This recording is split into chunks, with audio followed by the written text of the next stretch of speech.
Wait wait నేను ball పట్టుకున్నాను కదా, చేతి నుంచి వదిలితే అయ్యో ప్రతిసారి కిందకే పడుతోంది. ఎందుకు ఎప్పుడు డౌన్ మాత్రమే? వావ్, గుడ్ క్వశ్చన్ కన్నా. పైకి వెళ్ళొచ్చు కదా, కానీ కిందకే ఎందుకు వస్తుంది? గెస్ చేయగలవా? బాల్కి కింద ఉండడం ఇష్టమా, లేదా ఎవరో ఇన్విజిబుల్ చేతితో లాగుతున్నారా? ఇన్విజిబుల్ హ్యాండ్ కాదు, కానీ ఇన్విజిబుల్ పవర్ ఉంది. అది మన చుట్టూ ఎప్పుడూ ఉంటుంది. వావ్, కనిపించని పవరా? అంటే మ్యాజిక్ లాగానేనా? ఇప్పుడు మ్యాజిక్ చూద్దామా? ఓకే, నీ చేతిలో పెన్సిల్ ఉంది కదా, స్ట్రాంగ్గా కాదు, స్లోగా వదిలే. 1 2 3 డౌన్. అమ్మా, ఇది కూడా కిందకే. అబ్జర్వేషన్ చూడు, పెన్సిల్ పైకి పోలేదు, సైడ్కి పోలేదు, స్ట్రైట్గా డౌన్. వెయిట్, నేను జంప్ చేసినా నేను కూడా పైకి వెళ్ళి తిరిగి డౌన్ వచ్చేస్తున్నాను.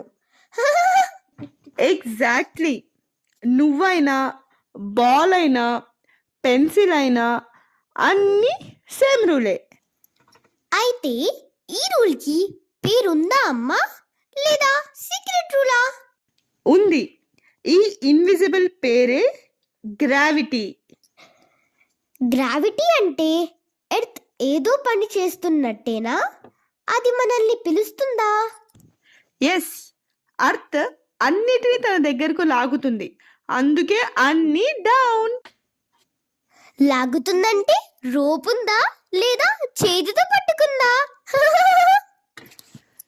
రోప్ లేదు, చెయ్యి లేదు, హగ్ ఉంది. ఒక బిగ్ స్ట్రాంగ్ హగ్. ఓ, అందుకే నేను వింగ్స్ వేసుకున్నా ఫ్లై అవ్వలేకపోతున్నానా? ఎస్, గ్రావిటీ అంటుంది నో నో, ఎక్కడికి? Down down. Wait, bird fly అవుతుంది కదమ్మా, దానికి గ్రావిటీ లేదా? బర్డ్ వింగ్స్ ఎయిర్ని పుష్ చేస్తాయి, గ్రావిటీ పుల్ ఉంటుంది. వింగ్స్ పుష్ ఎక్కువ, అందుకే బర్డ్ ఫ్లై అవుతుంది. మూన్లో కూడా గ్రావిటీ ఉందా? అక్కడ నేను జంప్ చేస్తే ఎలా ఉంటుంది?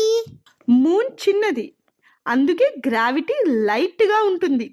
అక్కడ జంప్ చేస్తే స్లోగా, ఫన్నీగా డౌన్ వస్తావు. Remember this, earth big, gravity strong, moon small, gravity light. Repeat again, earth big, gravity strong, moon small, gravity light. ఇలాంటి చిన్న ప్రశ్నలకు సరైన సమాధానం తెలుసుకోవాలంటే వెంటనే సబ్స్క్రైబ్ చేయండి. చిన్న ప్రశ్న పెద్ద సైన్స్, టైనీ థింకర్స్ తెలుగు.